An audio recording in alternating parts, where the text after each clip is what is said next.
Hello दोस्तों, आज जो मैं आपको कहानी सुनाने जा रही हूँ ये कहानी है चुड़ैल के करवा चौथ की। तो चलिए दोस्तों देखते हैं चुड़ैल के करवा चौथ की कहानी। एक बार की बात है, किसी जंगल में शाकाहारी चुड़ैल रहती थी। वो चुड़ैल कभी किसी को कोई नुकसान नहीं पहुंचाती थी। यहाँ तक के वक्त पड़ने पर वो हमेशा दूसरों की मदद किया करती थी।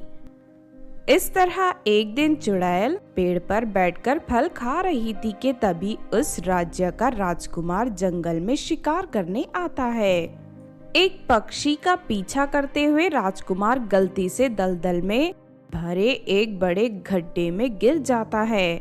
अपने आप को दलदल में देख राजकुमार घबराकर मदद के लिए आवाज लगाने लगता है।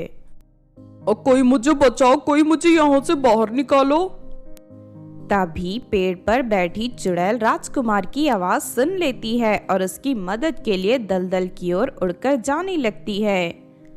लेकिन राजकुमार को देखते ही चुड़ैल उस पर मोहित हो जाता है और राजकुमार को आकर्षित करने के लिए अपने आप को एक सुंदर लड़की के रूप में बदल लेती है। उसके बाद चुड़ैल राजकुमार को दलदल से बाहर निकाल लेती है। मेरी जान बचाने के लिए तुम्हारा बहुत बहुत शुक्रिया। अगर तुम वक्त पर नहीं आती तो मैं दलदल में डूब जाता। कोई बात नहीं, ये तो मेरा फर्ज था। हमें हमेशा मुसीबत में दूसरों की मदद करनी चाहिए। चुड़ैल की बातें सुनकर राजकुमार बहुत प्रभावित होता है और अगले दिन से राजकुमार रोज चुड़ैल से मिलने जंगल जाने लगता है। फिर एक दिन राजकुमार चुड़ैल के सामने शादी का प्रस्ताव रखता है और चुड़ैल उसकी बात मान जाती है। उसके बाद राजकुमार चुड़ैल से शादी करके उसे अपने महल ले जाता है। राजकुमार की माँ बहुत ही नेक औरत थी। वो अपने बेटे की पसंद पर कोई सवाल नहीं उठाती और चुड़ैल को अपनी बहू स्वीकार कर लेती है। उसके बाद राजकुमार की माँ अपने बेटे की शादी की खुशी में महल में बहुत बड़ी दावत का आयोजन करती है। उस दावत में एक बुरा जादूगर भी आता है। वो जादूगर अपनी बेटी की शादी राजकुमार से करवाना चाहता था, लेकिन चुड़ैल को देखते ही जादूगर को उसकी असलियत पता चल जाती है।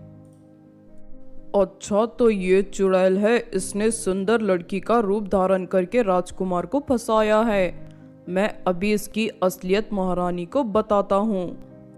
जादूगर फौरन राजकुमार की माँ के पास पहुंचकर उसे चुड़ैल की असलियत बता देता है। तुम ये कैसी बातें कर रहे हो? मेरी बहू को चुड़ैल कहने की तुम्हारी हिम्मत कैसे हुई? फिर अपनी बात साबित करने के लिए जादूगर अपने थैले से जादुई राख निकालकर चुड़ैल के ऊपर डाल देता है और अगले ही पल चुड़ैल अपने असली रूप में आ जाती है। चुड़ैल का डरावना रूप देख दरबार में मौजूद सभी लोग घबरा जाते हैं। महारानी, आपको नहीं पता, ये चुड़ैल बहुत ही खतरनाक है। ये तो अच्छा हुआ कि मैं यहाँ आ गया, वरना कुछ ही दिनों में ये चुड़ैल राजकुमार के साथ साथ महल के सभी लोगों को मार कर खा जाती। नहीं नहीं, ये जादूगर झूठ बोल रहा है। मैं एक शाकाहारी चुड़ैल हूँ। मैंने आज तक कभी किसी इंसान को नुकसान नहीं पहुँचाया।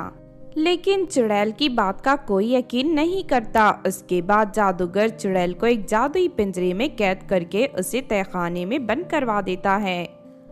दूसरी तरफ राजकुमार इस बात का विरोध करता है, लेकिन जादूगर अपनी जादुई शक्ति से उसे गहरी नींद में सुला देता है।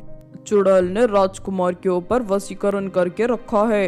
राजकुमार इस वक्त किसी की बात नहीं मानेंगे, इसीलिए मुझे इन्हें नींद में सुलाना पड़ा। लेकिन आप फिक्र मत करिए, आने वाले अमावस्या के दिन मैं चुड़ैल को मार कर उसका खात्मा कर दूंगा। उसके बाद सब ठीक हो जाएगा। राजकुमार की माँ जादूगर की बात पर यकीन कर लेती है। चुड़ैल को मारने के बाद मैं अपनी बेटी की शादी राजकुमार से करवा दूंगा। मेरी बेटी रानी बनकर महल में राज करेगी। इस तरह जादूगर अपनी साजिश रचना शुरू कर देता है। दूसरी तरफ तहखाने में कैद चुड़ैल दुखी होकर रो रही थी कि तभी उसके पास एक दासी आती है। रानी जी, कोई चाहे कुछ भी कहे, लेकिन मुझे आप पर पूरा यकीन है कि आप कभी किसी का बुरा नहीं कर सकती। इसीलिए मैं आपकी मदद करने आई हूँ। वो दुष्ट जादूगर अमावस्या के दिन आपको मारना चाहता है, लेकिन आप फिक्र मत करिए, मेरे पास एक उपाय है। हमारे राज्य के सभी लोग चांद की पूजा करते हैं और उसे ही सबसे ज़्यादा शक्तिशाली मानते हैं। आप करवा चौथ का व्रत रखिए, आपको 10 दिनों तक चांद की पूजा करनी होगी। उसके बाद चांद प्रसन्न होकर आपकी सारी इच्छा पूरी कर देगा। दासी की बात सुनकर चुड़ैल खुश हो जाती है और 10 दिन का कड़ा उपवास रखने के लिए तैयार हो जाती है। फिर अगले दिन से दासी रोज पूजा का सारा सामान चुड़ैल के तहखाने में पहुंचाने लगती है और चुड़ैल मन लगाकर पूरी श्रद्धा के साथ चांद की पूजा करने लगती है। देखते ही देखते 10 दिन बीत जाते हैं और आखिरकार चुड़ैल की पूजा से प्रसन्न होकर चांद महल में आ जाता है। अचानक महल में चांद को देख सभी लोग हैरान रह जाते हैं। महारानी जी, आपने उस दुष्ट जादूगर की बातों में आकर अपनी चुड़ैल बहू को तहखाने में बंद करने का गुनाह किया है।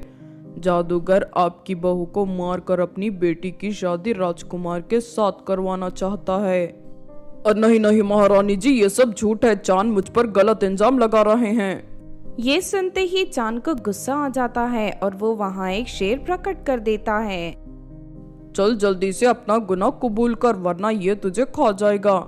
अपने सामने शेर को देख जादूगर घबरा जाता है और हार मानकर सबके सामने सारी बात कबूल कर लेता है। जादूगर की धोखेबाजी का पता चलते ही राजकुमार की माँ उसे तहखाने में बंद करवा देती है। उसके बाद चांद चुड़ैल को तहखाने से बाहर निकालकर राजकुमार को वापस होश में ले आता है। फिर चुड़ैल को एक खूबसूरत रानी के रूप में बदलकर वहां से चला जाता है। इस तरह सब कुछ ठीक हो जाता है और चुड़ैल राजकुमार के साथ महल में हंसी खुशी अपनी जिंदगी जीने लगती है। तो आपने देखा दोस्तों चुड़ैल के करवा चौथ की कहानी। इस कहानी से हमें ये सीख मिलती है कि दुष्ट जादूगर की तरह चालाक और बुरे लोग मासूमों को परेशान करने के लिए चाहे जितनी भी कोशिश कर ले, लेकिन वो अपने मकसद में कभी कामयाब नहीं होते और एक ना एक दिन उन्हें उनके किए की सज़ा ज़रूर मिलती है। अगर ये कहानी आपको अच्छी लगी हो तो ज़रूर लाइक करें और हमारे चैनल छोटू टीवी को सब्सक्राइब भी कर लें। और हाँ दोस्तों, हमें कमेंट करके ज़रूर बताना कि आपको कहानी कैसी लगी।